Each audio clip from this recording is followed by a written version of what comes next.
आज होता घाण्याचा कार्यक्रम म्हणजे 2 दिवस आधी, पण हा व्हिडिओ टाकायला मला थोडा लेट झाला आहे. तरी फुल व्लॉग बघा तुम्ही लास्टपर्यंत. आम्ही कसं डेकोरेशन केलं, काय मस्ती केली, हे वहिनीने काकूने मिळून असं मस्त डेकोरेशन केलं होतं घाण्याचं. आणि अक्षताही आम्ही आजच्या दिवशीच करणार होतो, तर दोन्हीही डेकोरेशन त्याच दिवशी पूर्ण झालं आणि दोन्हीही कार्यक्रम त्याच दिवशी पूर्ण झाले. 4 वाजता आम्हाला हे करायचं होतं, 4चे आम्हाला 5 वाजले. बस अशाच गप्पा गोष्टी करत करत आज नेहा पण आली होती. नवरीबाई कशी सजली तुम्ही बघितलंच आहे. सगळ्यांनी आज ठरवलं होतं की साड्या घालायच्या, काहीतरी मॅचिंग झालं होतं म्हणून थोडं पर्पल कलरच्या साड्या सगळ्यांनी घालायचं असं ठरवलं होतं. पण तरी थोडं काही मिसमॅच झालेलं आहे. पण सगळ्यांनी मिळून साड्या घातल्या. नेहानी घातली, दीपूनी घातली आणि नवरीबाई तर घालणारच होती. हे इथे काय कार्यक्रम आहे ते लिहिणं विसरले होते म्हणून थोडंसं वहिनीने घाणा म्हणून लिहिलं आणि अक्षता म्हणून ते फुलांचं डेकोरेशन केलं.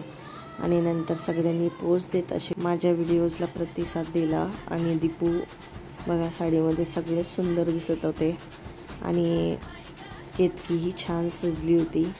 हे माझा लूक होता आजच्या दिवसाचा.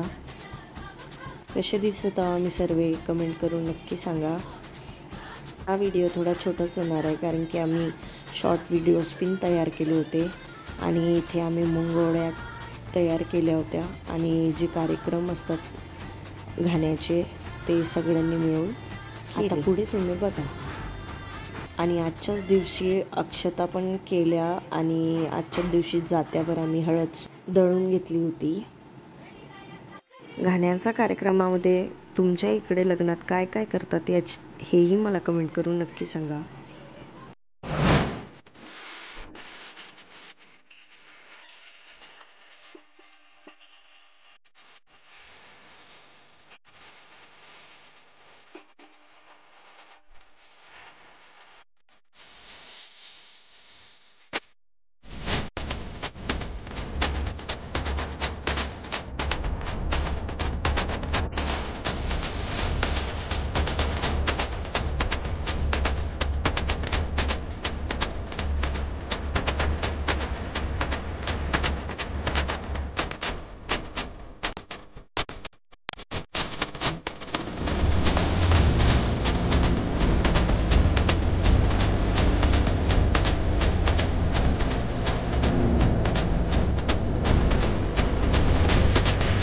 त्यात काही कार्यक्रम असेल आणि बायांनी फोटो नाही काढले हे असं होऊच नाही शकत.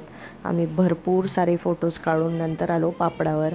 आणि आजच्या दिवशी पापडावर असे काही शुभविवाह, स्वस्तिक आणि काही डिझाईन वगैरे काढून नवरदेव नवरीची नावं लिहून असे पापड सजावट करत असतात. आणि इथे केतकीनं पण खूप छान सजावट केली होती. आणि आत्याने जेव्हा तिच्या हातून पापड खेचून घेतला तेव्हा तुम्ही तिचं रिॲक्शन बघितलंच असेल, किती क्यूट होतं. अशी आमच्या केतकीने पण खूप छान असं डेकोरेट केलेला होता पापड. आणि हे दक्ष आणि केतकीचे बहीण भावाची जोडी जरा जास्तच प्रेम उमळलं होतं. त्याच्यानंतर आम्ही अक्षता करायला घेतल्या होत्या.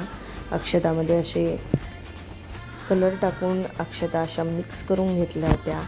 आणि हे कार्यक्रम आमचा खूप छान पार पडला. आणि याचेही शॉर्ट्स व्हिडिओज तुम्ही बघू शकता. मी यूट्यूब चॅनलवर लवकरच पोस्ट करेल.